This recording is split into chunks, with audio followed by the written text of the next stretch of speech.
Assalamu alaikum, my loving students. আমরা আজকে take কোশ্চেনে পার্ট 8 এবং it may be the last part of my lecture for tech question. এখন দেখি এটা আমি বোঝানোর চেষ্টা করব। আমি টেক কোশ্চেনের এই পার্টের মধ্যে আমরা যে বিষয়গুলো দেখব সেটা হলো অসমাপ্ত অভিব্যক্তি, মানে একটা সেন্টেন্স পুরোটা দেওয়া থাকবে না, দেওয়া থাকবে কি সরি, কি দেওয়া থাকবে সরি। এইটুকু স্টুডেন্ট ঘাবড়াই যাবে, সরি দিয়ে কী করবো, welcome, welcome, thank you, thank you, এরকমভাবে। তাহলে স্টুডেন্টস এই বাক্যগুলা এতটুকু দেওয়া থাকবে, বাট স্টুডেন্টকে মনে করতে হবে, মনে রাখতে হবে। আবার বুঝাই, good night,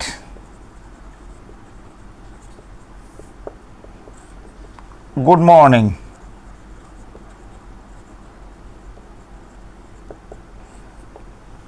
what a pity, উপরে লিখি হোয়াট এ পিটি। তারপরে হলো হাউ স্যাড, এমন থাকলো। এই বাক্যগুলোতে, এই ধরনের বাক্যগুলো অসমাপ্ত, এগুলো পুরোটা সাবজেক্ট থাকে না, বোঝা যায় না, বোঝা যায় না। তো এগুলো স্টুডেন্ট একটু ঘাবড়ায় যায়। এগুলো আমি একটু ঠান্ডা মাথায় বোঝাচ্ছি। আসলে সরি বলতে কি, সরি বলতে আই অ্যাম সরি, এই অংশটুকু দেওয়া থাকবে না। ঠিক আছে, কীভাবে what a pity, it is, সেন্টেন্সে ইট ইজ এইভাবে থাকার কথা উচিত ছিল, এক্সক্লেমেটরি চিহ্নটা এইভাবে থাকা উচিত ছিল, বাট এটা দিবে না, এটা দিবে না। হাউ স্যাড, আবারও এটাও ইট ইজ, এটা থাকার কথা ছিল, বাট ওইভাবে থাকবে না। ওয়েলকাম মানে কি, you are welcome. Thank you মানে কি, I thank you. Good night মানে বিদায় দিচ্ছি, আই বিড ইউ, কি I bid you good night.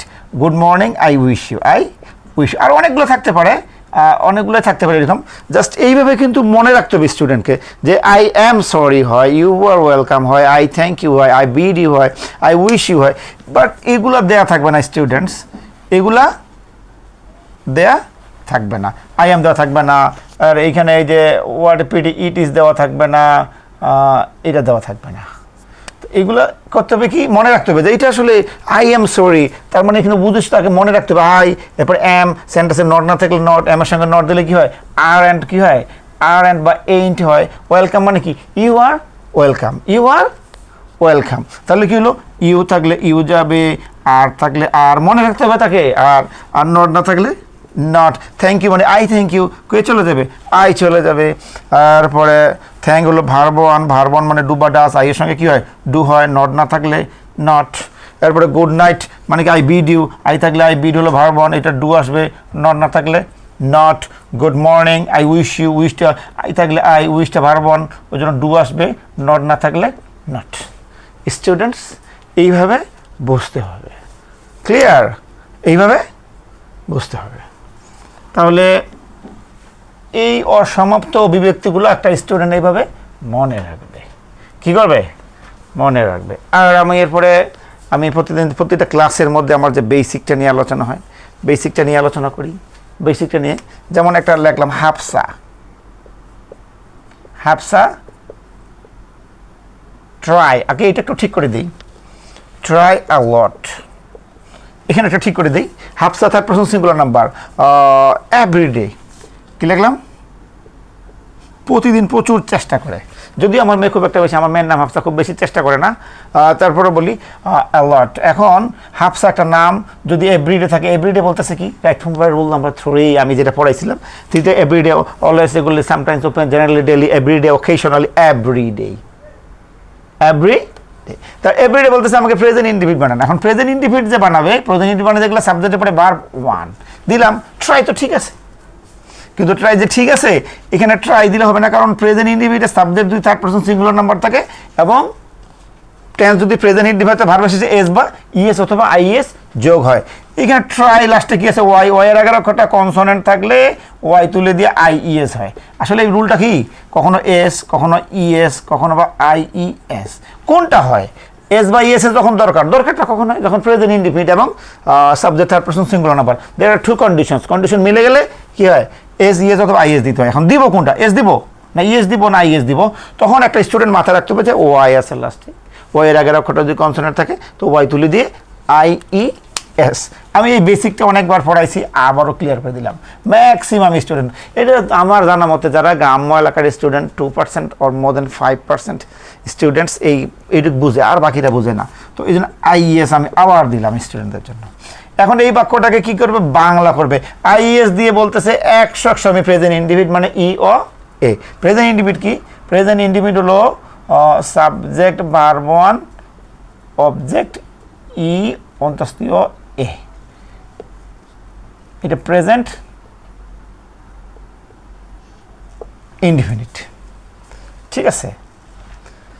আর প্রশ্নবোধক করলে কি লাগে, do oblique does plus subject plus verb 1 plus object plus প্রশ্নবোধক চিহ্ন, আর সাবজেক্টের পরে ডু নট বা does not plus verb 1 plus object.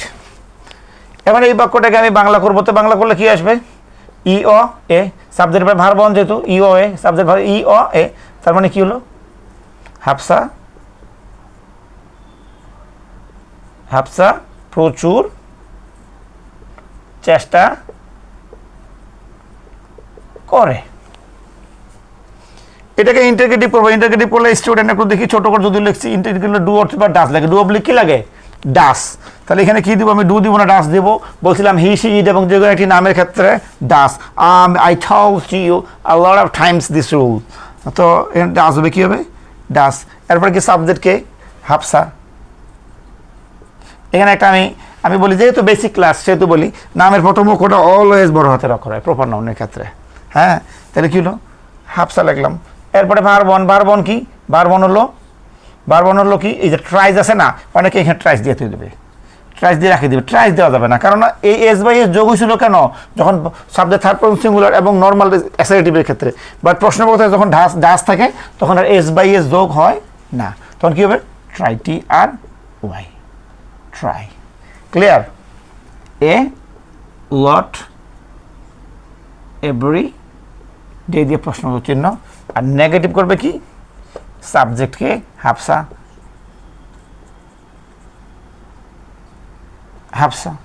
তারপরে ডাস নট, কি ডাস নট, যেই কারণে থার্ড পারসন সিঙ্গুলারের কারণে ডাস আসে, একইভাবে প্রশ্নবোধকের ক্ষেত্রে সামনে আসে, আর এই নেগেটিভের ক্ষেত্রে একইভাবে ডাস নট, ওই একই রুলের কারণে। এরপর ট্রাই, কি ট্রাই এ লট এভরিডে,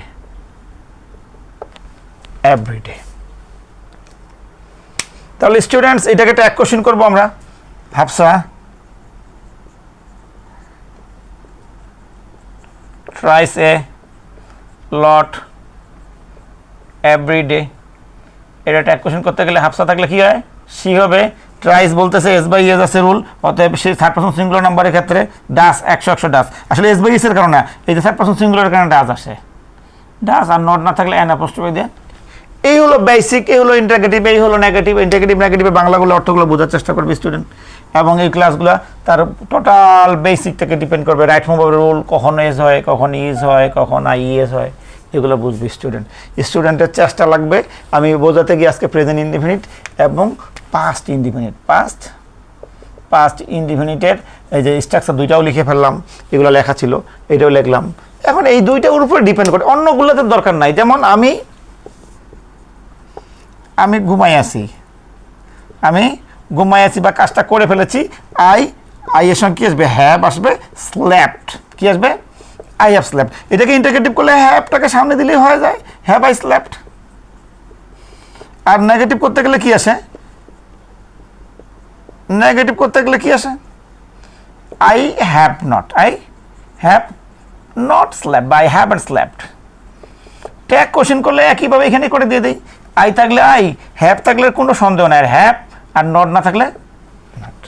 এই তো এইগুলো জাস্ট বেসিক, জাস্ট বুঝতে হবে। এই সমস্যা সবচেয়ে বেশি এই দুইটা টেন্সে, আর এইগুলা ইজি জিনিস। তো স্টুডেন্ট আজকের ক্লাসটা এই পর্যন্তই, পরে আবার দেখাবে ইনশাআল্লাহ তাআলা। আসসালামু আলাইকুম।